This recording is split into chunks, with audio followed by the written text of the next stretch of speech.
ভিডিওটি ভালো লাগলে অবশ্যই লাইক করবেন এবং এমন আপডেট পেতে চ্যানেলটিকে সাবস্ক্রাইব করুন। কম্পাস ডিকের সঙ্গে দেখা করতে গিয়ে তার বাড়িতে নিজের ছোটবেলার ছবি দেখতে অবাক হয়ে যায়। আসলে কম্পাস ইচ্ছে করেই ডিকের ফাঁদে ধরা দেয়, কারণ সে জানতে চায় কম্পাস গ্যাংয়ের আসল বস কে। ডিকের লোকের চোখ বেঁধে কম্পাসকে ডিকের পুরনো বাড়িতে নিয়ে যায়।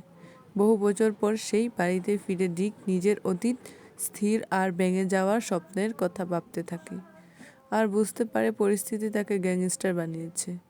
কম্পাসকে সামনে এনে ডিকের লোকের তাকে স্বাগতম জানায়। কম্পাস বুঝতে পারে ডিকে গ্যাংয়ের হেড এবং ফর্মুলা পাওয়ার জন্য শর্তের কথা বলে। ডিকের ফোন ধরতে বাইরে গেলেই কম্পাস বাড়ির চারপাশ দেখে অবাক হয়।